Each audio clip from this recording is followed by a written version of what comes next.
HPA, een in populariteit groeiend platform. Onder andere geroemd door de consistentie die het biedt. Dit is wat jij moet weten wanneer je een HPA-replica wilt gebruiken op het airsoft-veld. Binnen mogelijke aandrijvingen voor airsoft-replica's hebben we het al eens gehad over batterijen en gas. Maar een aandrijvingsbron wat de afgelopen jaren een zeer sterke groei doormaakt, wanneer we het hebben over gebruik en ontwikkelingen, is High Pressure Air, wat beter bekend staat als HPA. Dit systeem werkt middels lucht wat onder hoge druk staat, die vaak vanuit een tank via een slangetje naar de replica gevoerd wordt. Dit systeem heeft zo zijn eigen voordelen en nadelen die misschien niet altijd duidelijk zijn als je de stap naar HPA wilt nemen. Daarnaast komen er wat andere dingen bij kijken tijdens het aanschaffen in vergelijking tot bijvoorbeeld een ANG-replica. Dus, HPA. Hoe werkt dat nou eigenlijk? HPA airsoft-replica's hebben een pneumatische werking. Dat wil zeggen dat ze werken door een gecontroleerde afgifte van perslucht. Er zijn verschillende soorten HPA-systemen, maar in essentie hebben ze vrijwel dezelfde werking. Replica wordt aangesloten op een tank of fles. Dit kan bijvoorbeeld middels een slang of een directe aansluiting op het systeem. En deze tank of fles is gevuld met lucht wat onder hoge druk staat. Dit is vaak tussen de 206 en 310 bar of 3000 en 4500 psi. Om de juiste druk in de airsoft-replica te krijgen zijn deze tanks aangesloten op een externe regulator, die de druk naar een lager en beter beheersbaar niveau brengt, waardoor de luchtstroom consistent gehouden wordt. Deze regulator wordt aangesloten zoals hiervoor al genoemd, middels een slang of directe aansluiting op de HPA-engine. Wanneer de trekker overgehaald wordt, komt er een stoot perslucht vrij, wat de BB door de hop-up unit en de inner barrel stuurt. Wanneer de tank of fles geen lucht meer heeft, dient deze bijgevuld te worden. Dit kun je laten doen op sommige airsoftvelden of je kunt bij ons langskomen in de winkel. Uiteraard kunnen wij jouw HPA-tank weer netjes bijvullen in onze werkplaats.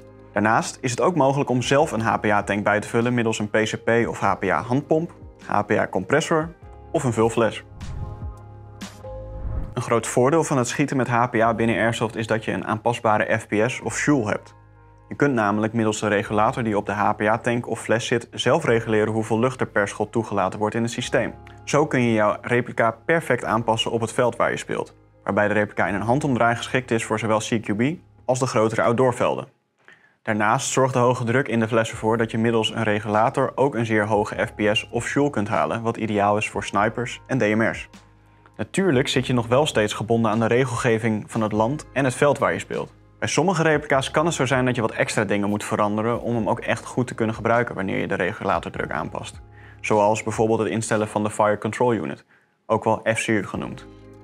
Zo'n FCU maakt verbinding met en bestuurt de HPA-engine en kan veel verschillende instellingen bieden voor gebruikers om mee te spelen. Uiteraard afhankelijk van de replica en de FCU in kwestie. Je moet hierbij denken aan het instellen van vuurmodi, rate of fire, het luchtvolume en nog veel meer andere mogelijkheden. Wat nog een bijkomend voordeel van het spelen met HPA is de goede consistentie. Of ze nou bestuurd worden door een FCU in combinatie met een klep of door een eenvoudige drukklep. HPA-replica's hebben een zeer consistente FPS en joule. Persluchtventielen worden namelijk om veiligheidsredenen uiterst secuur en goed gebouwd, waardoor de hoeveelheid luchtdruk die er doorheen stroomt gelijk blijft. Dit resulteert in afwijkingen van slechts 1 tot 3 fps, wat bij ANG's in extreme gevallen een afwijking van zelfs 20 fps kan zijn. Daarnaast is perslucht minder gevoelig voor de omgevingstemperatuur in vergelijking tot CO2 en gas. Zo treedt er veel minder prestatieverlies op bij lage temperaturen. Een ander voordeel is dat HPA-replica's minder onderhoud nodig hebben dan een ANG-replica. Dit komt omdat een HPA-systeem minder interne onderdelen bevat.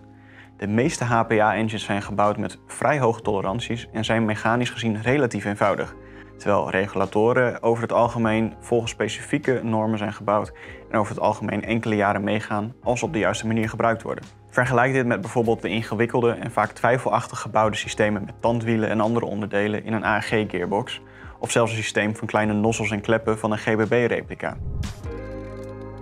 Ook het onderhoud is een stuk eenvoudiger met HPA's.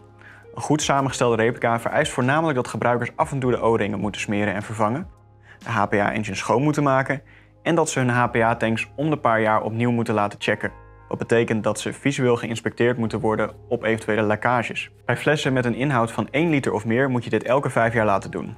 Dit moet je ook door een gecertificeerd bedrijf laten doen. Bij flessen met een inhoud kleiner dan 1 liter kun je deze gebruiken tot de levensduur van de fles verstreken is.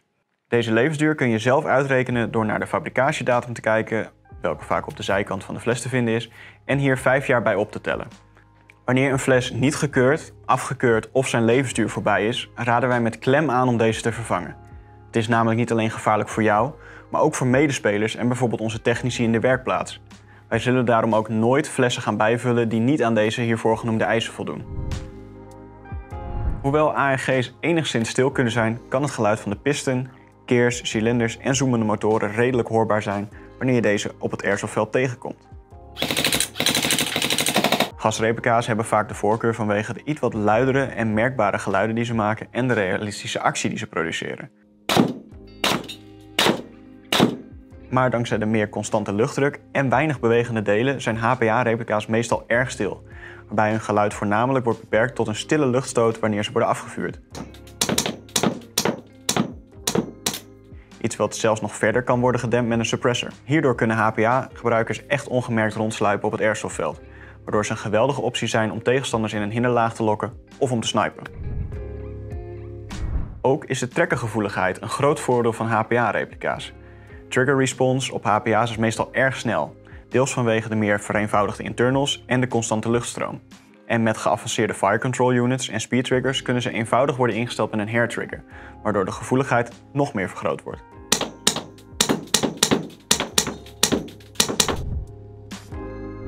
Als laatste is een bijkomend voordeel van HPA-replica's dat ze vaak gewoon met AEG-magazijnen gebruikt kunnen worden. Je kunt dus gewoon high-caps, mid-caps of bijvoorbeeld drum mags gebruiken. Dit is wel zo makkelijk als je toevallig al een AEG-replica hebt liggen met magazijnen en scheelt het ook nog eens een aanschaf vergeleken met gasmagazijnen. Maar naast al deze voordelen komen er toch een paar kleine nadelen kijken bij het spelen met een HPA Airsoft-replica. Zo kunnen onder andere de aanschaffingskosten hoger uitpakken dan bij een AEG-replica. Dit komt omdat je naast de replica ook een tank, een regulator die voldoet aan de output van die tank en vaak een luchtslang moet aanschaffen. Hoewel de meeste hiervan eenmalige kosten zijn, zijn de initiële uitgaven hierdoor wat hoger dan bij een AEG. Daarnaast kan het zo zijn dat de luchtslang in de weg gaat zitten tijdens het spelen. Als je een HPA-replica gebruikt, heb je hoogwaarschijnlijk een lijn of een slang die uit je replica loopt. Deze lijnen kunnen vervelend zijn en kunnen soms verstrikt raken, vast komen te zitten of op een andere manier in de weg zitten tijdens het spelen. Vooral als je buiten speelt in bosrijke gebieden. Het is ook mogelijk dat de slang knikt, waardoor het vermogen van de replica daalt. Dit klinkt heel intimiderend, maar eigenlijk is het gewoon een kwestie van gewenning. Als je een paar keer hebt gespeeld, dan vergeet je vaak al dat die lijn er zit. Daarnaast is het bij sommige replica's ook mogelijk om ze zo om te bouwen dat ze helemaal geen slang meer hebben. En dat de tank en regulator dan direct op het systeem bevestigd zijn. Zoals bijvoorbeeld deze replica die door een van onze collega's gebouwd is. Als laatste, wat niet per se een nadeel is voor elke speler, maar wat sommige spelers toch kan weerhouden om een HPA-replica aan te schaffen, is het gebrek aan realisme. Veel spelers beginnen met Airsoft vanwege het realisme. Het vermogen om iets te hanteren en te gebruiken dat er in alle opzichten precies uitziet als een echt vuurwapen, kan een grote aantrekkingskracht zijn. Vergeleken met AEG en GBB Airsoft-replica's zijn HPA-replica's niet bepaald de meest realistische iteraties van een echt vuurwapen. Het is dus voor jezelf een afweging. Waar hecht jij het meeste waarde aan binnen Airsoft? Houd je van consistentie en weinig onderhoud, dan is HPA zeker wat voor jou. Maar wat heb je nou dan allemaal nodig om hiermee te kunnen beginnen? Als eerste, een replica. Er zijn verschillende merken die HPA-replica's verkopen, zoals Wolverine met zijn MTW-serie, of bijvoorbeeld deze ASG Scorpion Evo HPA Edition. Dit zijn HPA-systemen die al compleet zijn, op randapparatuur na. Maar het is bijvoorbeeld ook mogelijk om een HPA-engine los aan te schaffen. Dit is in feite het mechanisme in een HPA-replica die het laat functioneren. HPA-engines zoals de Wolverine Inferno Gen 2 zijn gemaakt om geïnstalleerd te kunnen worden in een AEG-replica. Zo kun je van jouw AEG-replica eenvoudig een HPA-systeem maken. Dit doe je bijvoorbeeld door de gearbox van de replica leeg te halen en in de overgebleven ruimte van de gearbox shell de HPA-engine te plaatsen. Als je dan een systeem hebt, is het handig om een luchttank of fles aan te schaffen die ervoor zorgt dat je de luchtdruk hebt om het systeem aan te drijven. Ook hierin zijn verschillende variaties. Zo heb je flessen die vervaardigd zijn van aluminium of van carbon. Aluminiumflessen hebben vaak een wat kleinere luchtvoorraad en zijn zwaarder dan carbonflessen, maar zijn daarentegen wel goedkoper in aanschaf. Het is zaak dat je goed kijkt naar de inhoud van een fles, wat vaak in liters aangeduid wordt, en het aantal bar of PSI wat deze aan kan. Een luchtdruk tussen de 206 en 310 bar of 3000 en 4500 PSI is wenselijk. Het aantal liter is een persoonlijke voorkeur. Hoe kleiner de inhoud, hoe lichter de fles, maar ook hoe sneller deze weer leeg is. Andersom is het dan natuurlijk zo dat wanneer je meer inhoud hebt, de fles zwaarder is, maar weer minder snel leeg zal zijn. Dit is dus voornamelijk een persoonlijke keuze. Om de lucht met de juiste druk uit de fles te krijgen is een regulator nodig. Er zijn HPA-flessen die standaard met regulators geleverd worden, maar het komt vaak voor dat deze een te hoge druk voor airsoft bieden. Daarom zijn ook losse regulatoren te krijgen, zoals bijvoorbeeld de Wolverine Storm, die een lagere druk bieden en heel precies af te stellen zijn. Deze bevat bijvoorbeeld ook een tournament lock, waardoor de afstelling wordt vastgezet en niet in het veld meer aangepast kan worden, wat bij sommige velden een vereiste is. Dan heb je natuurlijk ook een manier nodig om de lucht vanaf deze regulator naar het systeem te brengen. Dit gaat middels een luchtslang.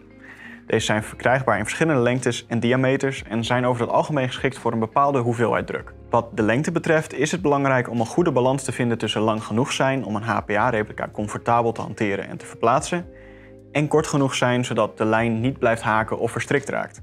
De meeste spelers zouden het prima moeten doen met een lijn van 90 cm, maar het hangt echt af van iemands lengte, armlengte en ook persoonlijke smaak. Als laatste hebben sommige HPA Airsoft replica's als standaard een FCU, of kun je een HPA engine zelf voorzien van een FCU. Zo kun je de functies van de replica fine-tunen en naar eigen hand instellen. Om deze van stroom te voorzien heb je natuurlijk een batterij nodig. Dit zijn vaak LiPo-batterijen met een JST-aansluiting. Het gebruiken van HPA in Airsoft kan een geweldige optie zijn voor de juiste speler. Met hun verhoogde consistentie, betrouwbaarheid, aanpasbaarheid en veelzijdigheid hebben HPA-rigs duidelijke voordelen ten opzichte van hun ARG en GBB-tegenhangers. Heb jij nou een echt toffe HPA-beeld? Deel het dan met ons op Instagram of Facebook. We zijn namelijk erg benieuwd naar waar jij mee speelt.